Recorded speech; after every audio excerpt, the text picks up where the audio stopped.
I do not encourage nor condone any of the actions performed or products shown in this video. All of the videos are produced in a safe and controlled environment. Do not attempt to replicate any of the actions performed during this video. Hello there, my friend from the other side. How are you doing? I hope this day or this night has been treating you well. For me, it hasn't been the absolute best night ever, and I don't know if you can tell in my face or not, but it has been that way for a couple of days in a row by now.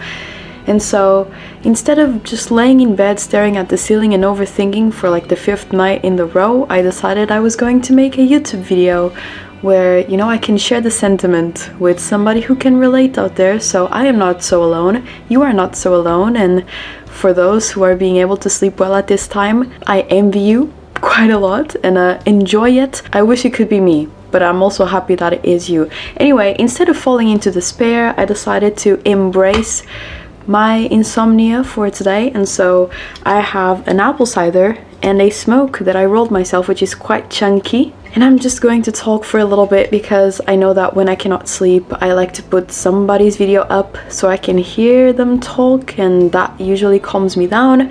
My top choices are Jezebel and Francis Ray, so I hope you check out their videos after this one if you haven't yet. Let's crack this open. This is Summersby apple cider. It's one that I have in a lot of my videos. I really enjoy it. It's very, very sweet, and I don't know, I just really enjoy apple cider. I'm not an alcohol fan myself, but an apple cider here and there will do the job for me, you know. It is very, very quiet outside, and my apartment complex has a sort of area which echoes, so I cannot speak very loud, but I will try my best to be heard, I guess.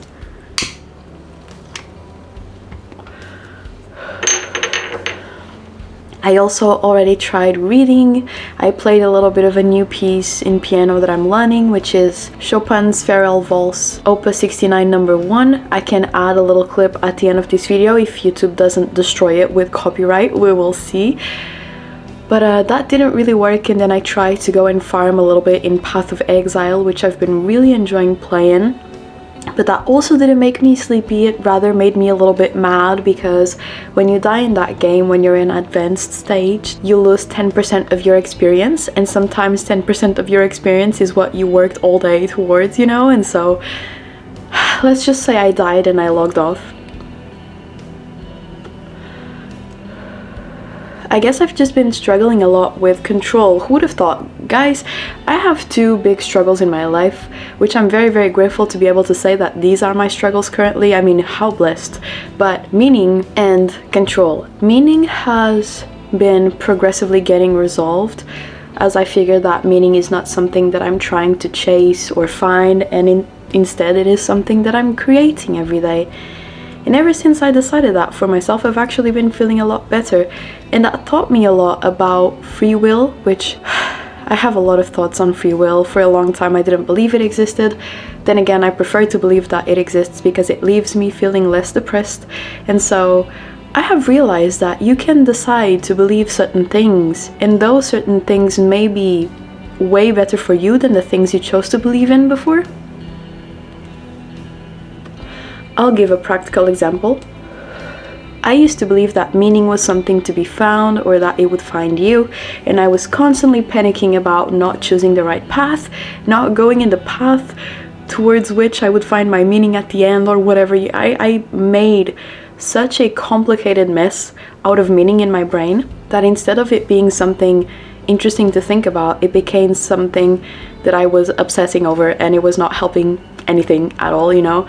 And so one sunny day I woke up and I decided, now I create my meaning every day, and I'll tell you, ever since then I've been feeling a lot better. But that has told me that the things that you believe in truly shape the way that your days go, and the way that your days go shapes how your life goes, you know. But control has been tougher for me to crack. I feel like I was on the search for how to define meaning for a very long time, and now that I feel like I have reached an acceptable point in my view of things, I have started to look at control and the things that we can control, the things that we cannot control, and reading a lot about it, you know, reading Marcus Aurelius, reading Epictetus, reading Seneca, and all of these really great philosophers, and just seeing a lot of different perspectives on control. And it's just been tough because I find myself having trouble with control a lot of moments throughout my day. A lot of times I want to be in control of situations that I have absolutely no control of, and because of past situations in which you took a certain decision and you think that because of that decision something happened, therefore you think that this thing happened under your control because you chose to do something and not something else, sometimes it leaves me paralyzed when I have decisions to make, because I think, what if that one is better? What if I choose the wrong one? What if I go down this path and it's not the correct one and I cannot come back, you know? And I was actually reading about a study the other day that helped me a little bit with this. Now, I don't remember the full extent of it anymore, but it went something like this. Somebody conducted a study in a university, and I feel like this was a specific course of photography. There were two groups of students. The first group of students had to take photos, and then they had to choose one photo, and they could not go back on their decision. So that would be the photo that they chose to present as their best possible work for that study. The other group also had to take multiple photos, and they had to choose one, but they had the option to go back and choose another one week later. And what they found is that the group of students that could not go back on their decision was often a lot happier with their decision because they learned to accept it, you know?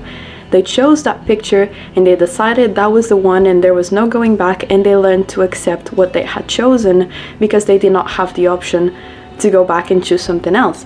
Whereas the group that had an option to choose was often less content about their choice because they always thought, oh, maybe I should have chosen that other one or that other one, you know? I don't know, that did make me feel a little bit better. Knowing that maybe the solution to the problem of control is to just accept, and I know that this is, you know, the probable solution. This is what everybody tells you, you know, accept the circumstances that you are in now. You know, do your best to change your circumstances from now on, but, you know, whatever is in the past stays in the past. You can only learn from it, but you cannot change it, you know. And then I read another post, I think this one was on Reddit, and this also helped me a lot with my notion of control. I like to follow a subreddit, which is the Stoicism subreddit. And somebody was asking, how do you stop obsessing over things that you cannot control? And one of the most highlighted comments was a guy that was saying, you already know how to do that. And I read this first line and I was like, what do you mean? I really don't. I have no idea how to stop obsessing over things that are out of my control. What do you mean? I already know how to do it. And then he explained further. He said, you don't obsess over the fact that you cannot fly because you know that you cannot fly. There is nothing that is going to give you the power of flying. You are not a bird. This is not something that concerns your everyday life. You know that flying is out of your control and you don't care about it because there is nothing you can do about it, you know? You do not obsess over the fact that you cannot teleport from one place to the other because you know that this is unrealistic, out of your control. It's not going to happen, you know? And all of these other things that you are worrying about are probably as out of your control as flying and teleporting are.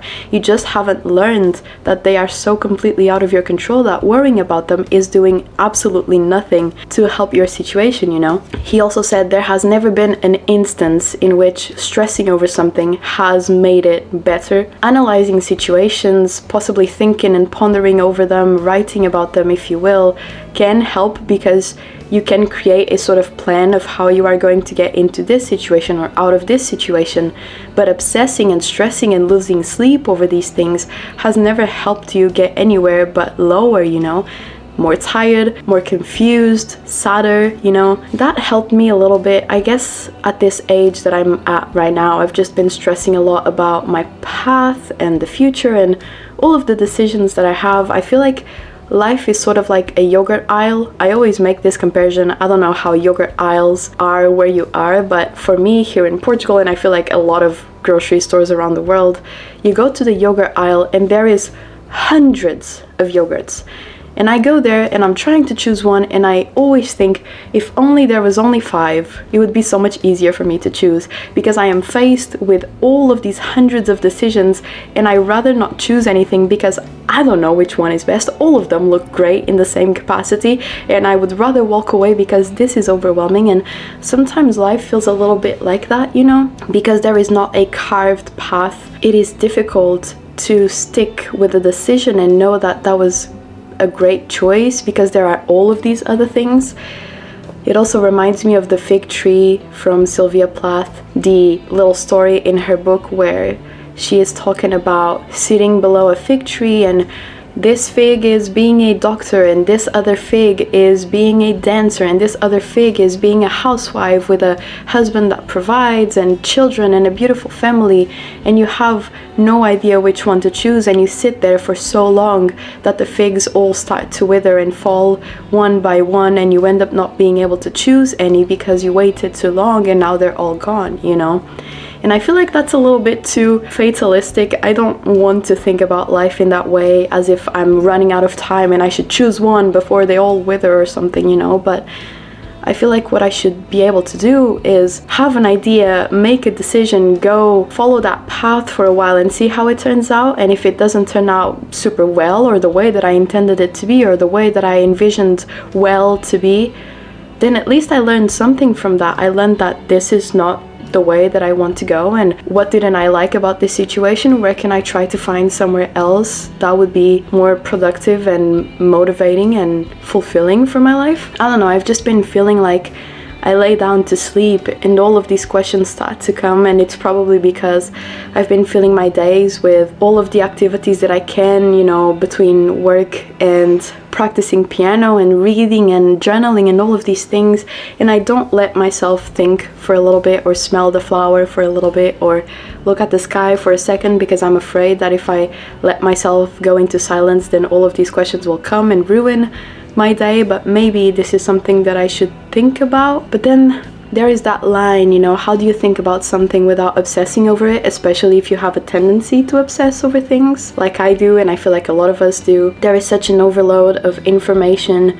You can see everybody else in your circle and out of your circle doing so well, so much better than you, seemingly so, you know, you never know what's happening behind the scenes of people's lives, of course, but what it looks like is that everybody knows what they are doing. Everybody has it all figured out. Everybody has a path that they are following.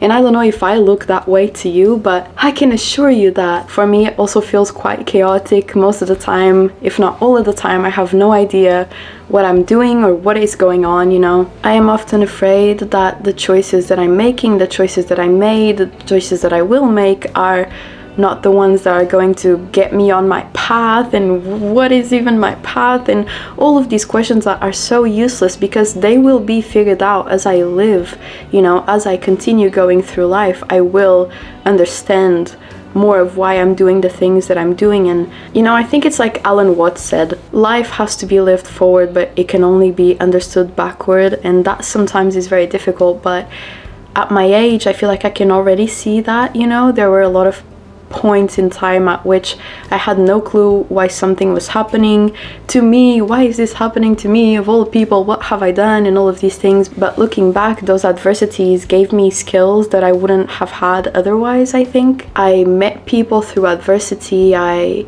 learned more about myself through adversity, and things do make sense when I look back. But sometimes it's difficult to believe that that is going to be the same way going forward, and I don't know why. You know, it is a cycle. It tends to repeat itself, just like life in general, you know. Everything goes in ups and downs and cycles of things. And so if I can understand why things happened in the past and why they brought me here now, then in 10 years from now I will probably have the same feeling. But I guess I'm just afraid that I won't. And this is, you know, going back to control. I want to always try and make sure that I am following this invisible, supposedly correct path to where, I don't know, because the end of my consciousness, at least in this body that I live in, will be when I die, you know. So is it really that important to try and go on the perfect path if the end is going to be that, you know? Is it not more important to be going on the path and like look around and see what there is? I don't know. As you can see, I've been having a lot of different thoughts about a lot of different things, and they are all scattered because even when I try to journal all of these things, nothing really makes sense in my head. I often get more confused, and I guess I've been losing a little bit of sleep over it. Maybe it's my quarter-life crisis incoming. Maybe it's just the way it is to be a human being and having thoughts and emotions and fears and hopes and dreams, I guess. I don't know. Anyway, I hope there's somebody out there that understands the feeling that I'm trying to convey. And yeah, I hope you have a beautiful rest of your day, and I'll see you all very soon, alright? Bye!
Hello there my friends, another day, another sleigh I suppose. It is the next day around 2 a.m. once again, and I haven't been able to sleep. However, the activities that I have done in order to try and get myself sleepy include, but are not limited to, trying to roll a better cigarette than yesterday, and bow before me, oh king of rolling cigarettes, because it still looks terrible. But anyway, I tried. I rearranged the lights so it looked a little bit cooler than yesterday. I wrote a letter for my future self. Again, I have written so many letters for my future self, she will have a lot to read on. I read Kafka's letters to Milena because it usually helps me fall asleep, but not today, fella, not today. And I also journaled a little bit, and then I played a little bit of guitar, which I will show you a clip of.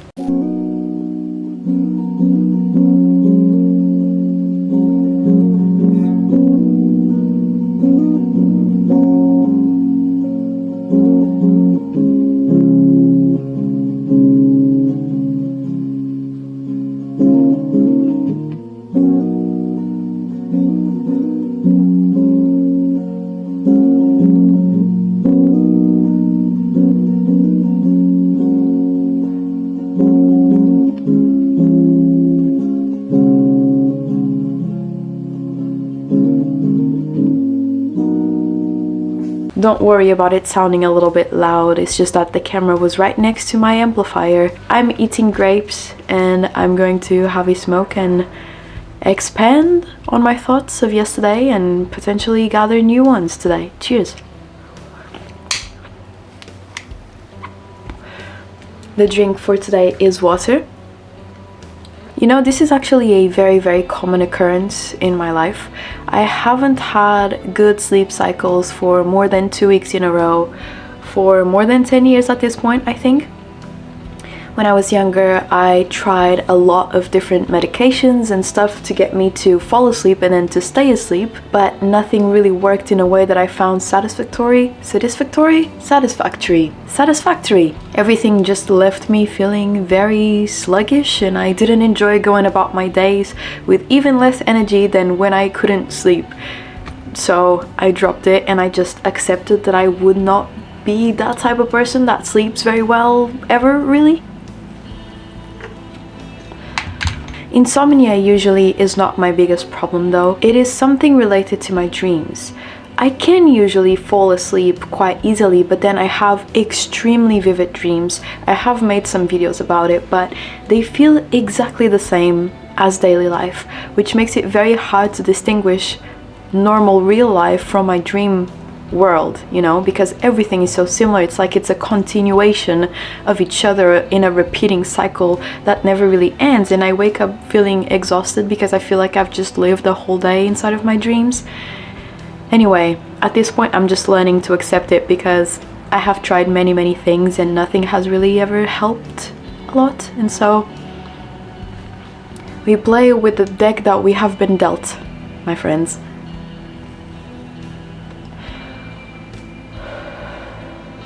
I think that what I'm feeling right now is somewhere in between of the normal thoughts of a person living in the world with other humans and thinking about things, and sort of the beginning of my quarter life crisis. I don't know, I know it's all about meaning and trying to find your path in all of this, and this is kind of what I'm going through at this point. So I don't know if I'm super interested in labeling it, but it might help so I can find common experiences out there.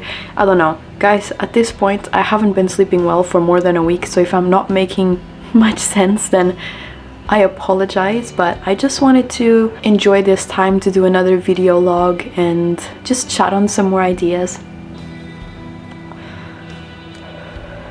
I was talking with one of my friends today, and I see that there is a common theme of fear regarding running out of time and being in your 20s feeling like you are super behind everybody else, because this friend of mine, she is in dentist school, dental medical school, something like that, okay? She's taking her degree in order to become a dentist, and she was saying, you know, I started taking this degree way too late, you know, I'm already 23 and I'm only going to start working in the field at like 28 or 29, and I should have started when I was 18, but I didn't know what I wanted at the time, and I don't know, all of these things. And I was looking at her and I was like, you are so young, and you will be so young at 28 or 29, and time will keep passing, and it's better for you to have your degree than to let time pass and not have it out of fear, you know? So I'm very proud of her that she is taking steps in order to get herself where she wants to be. And I'm just sad that I feel like we all feel this pressure, almost like the world is closing in on us, like we're running out of time, where we're not running out of time, we are walking alongside time, you know? But I also feel this a lot myself. I often wonder if I'm running out of time, if I am behind, if I should be doing this other thing that I see this person that I've never seen in my life do. And, you know, all of these comparison, which is obviously useless because it leaves one paralyzed, me and my peers as well, from what I've gathered from the information that we've been speaking about, you know. I'm not really sure what the solution is, because if I knew, I would have applied it to myself at this point, I think. But it must have something to do with not looking at your neighbors like competition, like they are where you were supposed to be or something like that, and rather looking at them and being proud of them and excited for them, even if it's somebody online that you don't know, that you see taking all of these steps and milestones. Instead of comparing these milestones to yours, just, you know, see them as an individual human being that has nothing to do with you and your path. And they haven't walked in your shoes, they haven't walked your steps, you know, and so of course you're going to have totally different lives. And I don't know, I guess comparison is a very, very big thing at this age, and I know it stops being such a problem once you grow older, because I've been speaking with my dad about this, and he said the worries about the future never really fully stop, but you stop comparing yourself to everybody else and you start looking at your life more instead of always trying to make it sort of a competition. It's not that you want to make it a competition or that I want to make it a competition, it's just, I guess it's an intrinsic part of being so aware of everybody else in this age of social media, I guess. I don't know. I think that it all comes down, and this is going to be the stupidest conclusion because it's obviously the simplest one and one that is the hardest to achieve. You know, no matter how simple a thing may seem, it can also be very, very hard to get yourself there. But I think that the process for me to stop worrying so much about everything is to just be present in the now, because now I'm here in my room recording a video, and in this second there are no worries. You know, worries may come in the future and worries have come in the past, but for this moment I'm not having to do anything that is directly related to any worries of mine, you know, so I should just be enjoying being able to sit in my room with my bottle of water and my incense going and seize the moment for what it is. I've been going back to saying the serenity prayer a lot as of late, because there was a time in my life where I was needing peace and hope above everything else, and I was constantly repeating the serenity prayer inside of my brain, which goes like this: God, grant me the serenity to accept the things that I cannot change, the courage to change the things that I can, and the wisdom to know the difference.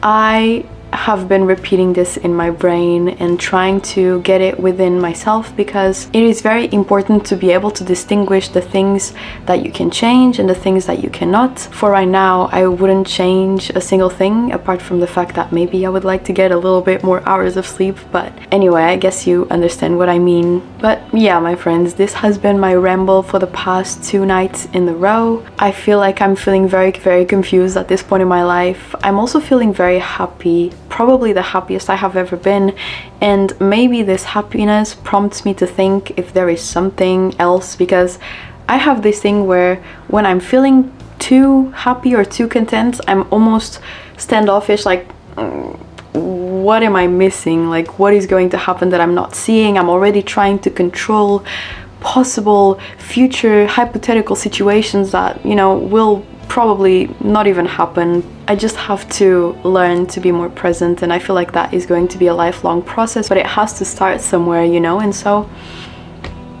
yeah, I'm going to keep trying my best. And thank you so much for watching this silly video. I will see you all very, very soon. Thank you for listening to my babbles, and I hope you have a beautiful rest of your days. And yeah, sleep well, or have a great day ahead. Whatever time it is for you, I hope it's the best one. All right, bye!